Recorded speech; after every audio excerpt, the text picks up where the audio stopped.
अहाँ सबके हमर नमस्कार। आइ अहाँ सब एकटा शिव नचारी सुनू। कोना के शिव के मनाइब हो, शिव मानत नाही। कोना के शिव के मनाइब हो, शिव मानत नाही। कोना के शिव के मनाइब हो, शिव मानत नाही। साला दुशाला शिव के मनहु न भावे। साला दुशाला शिव के मनहु न भावे। मृगा के छाला कहाँ पाइब हो, शिव मानत नाही। मृगा के छाला कहाँ पाइब हो, शिव मानत नाही। कोना के शिव के मनाइब हो, शिव मानत नाही।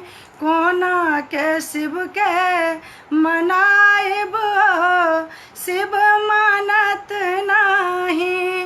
कोठा अटारी शिव के मनहु न भावे।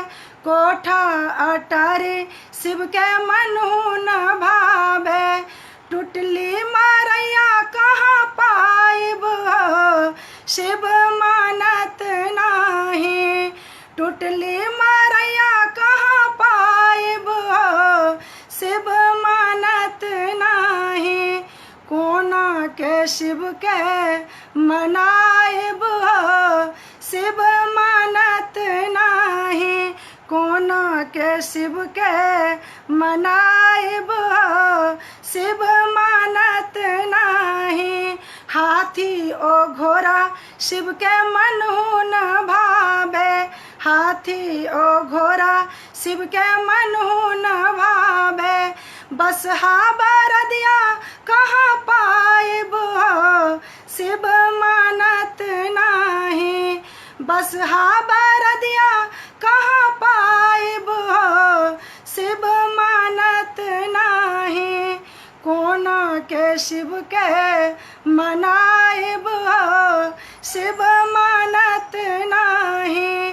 कोना के शिव के मनाइब हो, शिव मानत नाही। लड्डू जिलेबी शिव के मनहु न भावे। लड्डू जिलेबी शिव के मनहु न भावे। भांग धतूरा कहाँ पाइब हो, शिव मानत नाही। भांग धतूरा कहाँ पाइब हो, शिव मानत नाही। कोना के शिव के मनाइब हो, शिव मानत नाही। कोना के शिव के मनाइब हो, शिव मानत नाही। शाला दुशाला शिव के मनहु न भावे। शाला दुशाला शिव के मनहु न भावे। मृगा के छाला कहाँ पाइब हो, शिव मानत नाही। कोना के शिव के मनाइब हो, शिव मानत नाही। धन्यवाद।